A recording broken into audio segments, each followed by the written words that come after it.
Well, I think many of you know that I grew up in New York City. My father owned an Italian deli in Queens, and our family lived in a small apartment above the deli. And I told you before that as kids, when we would go outside to play, our playground was basically just a slab of concrete.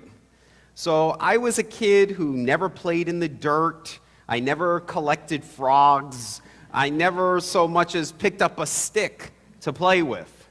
So imagine my surprise when my mother signed me up for Cub Scouts. And with the Cub Scouts, I went on my very first camping trip. It was my first experience in nature. And guess what? On that trip, I got lost. Somehow during our hike together, I went off by myself. And I found myself alone. Everyone was gone. And I was completely terrified. And I was probably lost maybe for about 5 minutes, but it seemed to me as a kid like it was an eternity. I panicked. And that being alone in the woods wasn't just being physically lost. I felt emotionally lost, I felt mentally lost, and I felt spiritually lost because this was all so foreign to me. Nothing around me made sense. I couldn't make sense of it. It was all a strange world to me, and I was alone and afraid. Now, that was my very first wilderness experience, but it was not my last wilderness experience. All of us who are consciously walking the spiritual path, we are all going to have many wilderness experiences in our spiritual life. And although they can be scary, we should not be afraid of them. In fact, we should embrace them. And I also want to say that I think we should seek them out, because it's in the wilderness that we lose ourselves so that we can find ourselves. So today, what I want to do is I want to talk about the wilderness from both the literal and the spiritual perspective.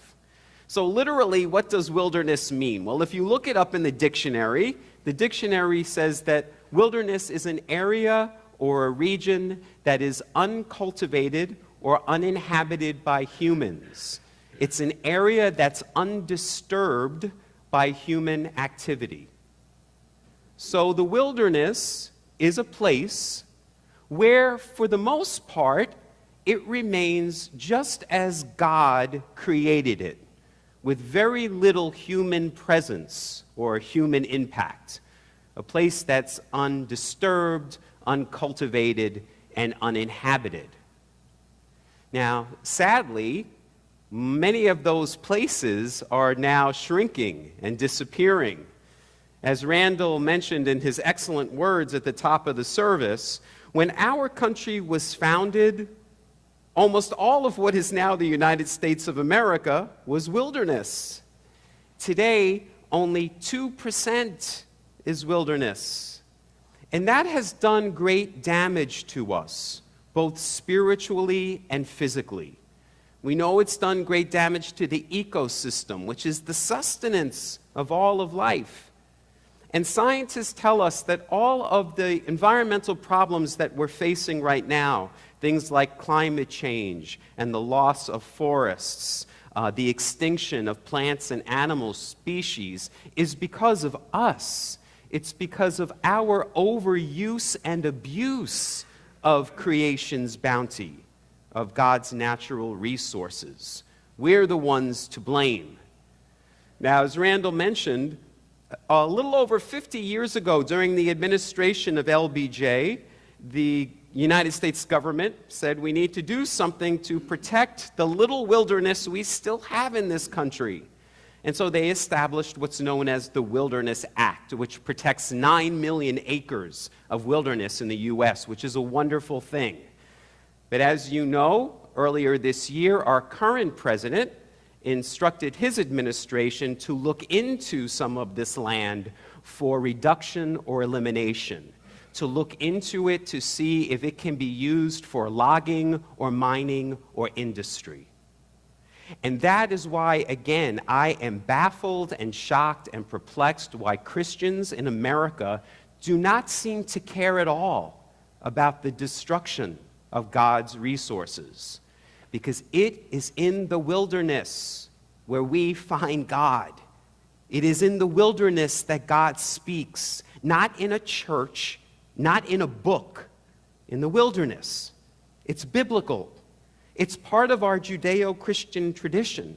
In the Bible, the wilderness is mentioned almost 300 times. It's in the spiritual journey of biblical people like Moses and John the Baptist and Jesus. They all had to go into the wilderness in order for God to speak to them. And that's what the wilderness symbolizes to us spiritually. When we go into the wilderness, we go to a place where we experience the divine in our midst, a place where God can speak to us. In Hosea 2, God says, "The wilderness will lead you to the place where I will speak." In Luke 3, we hear that the word of God spoke to John the Baptist in the wilderness. And in today's gospel, you see, Jesus had to spend 40 days and 40 nights in the wilderness in order to experience his own divinity. Now, Randall in his talk mentioned people like John Muir, mentioned people like Ralph Waldo Emerson. There were a group of people in the early 1900s who were known as the Transcendentalists. So Thoreau and Emerson and Walt Whitman. These were people who said that God could be experienced in the wilderness. And Emerson wrote a famous essay called Nature, in which he described what he experienced when he's out in the wilderness. He wrote, "Standing on the bare ground, my head bathed by the blithe air and uplifted into infinite space, all mean egotism vanishes. I become a transparent eyeball. I am nothing. I see all. The currents of the universal being circulate through me. I am part and parcel of God." That's what happens in the wilderness. All mean egotism vanishes. The ego disappears. We lose the self, the false self, and we become part and parcel of God. We become one with everything. We become one with the One, capital O. John Muir said, "The easiest way into the universe, the clearest path, is through a forest wilderness." That's the clearest path into the universe, is through a forest wilderness. And how blessed are we that we have places right here in Southwest Michigan that we can go into the wilderness. My favorite such local place is the Joaquina Preserve, just north of Glen. This is 365 acres that William Irby Smith gave to the Southwest Michigan Land Conservancy. It means forest by the water. And when I go to the forest by the water alone, I experience what we heard in our words of integration this morning. I experience the presence of the divine in my midst. But I have to say, there are times when I am walking alone there that I am scared. Just like that little boy when I was a Cub Scout. It is scary to lose the self. It can be frightening. But you know, I love that the word scared and the word sacred are almost spelled the same. It's just two little letters are switched. We see in both of our readings this morning, the people were afraid. As Moses is leading the people, they're scared, they're frightened. We see Jesus out in the wilderness being tempted by the devil. I'm sure that was scary. But we need to go through that loss of self and put our trust in God. God is there, as we see in both stories, to lead them and to feed them and to free them. Now, our Native American brothers and sisters, obviously, they had a very strong connection, and have a very strong connection to the earth, to the wilderness. And they require their young men of the tribe to go out into the wilderness alone on what's called a vision quest. And when they are out there in the wilderness, the purpose is so that they will discover this power that lies within them. A Native American writer said this: "We live in a world that's marked by borders. Borders between continents, borders between people, and even borders between our own hearts and minds. And perhaps one of the most pervasive borders is the one we've mistakenly placed between ourselves and nature."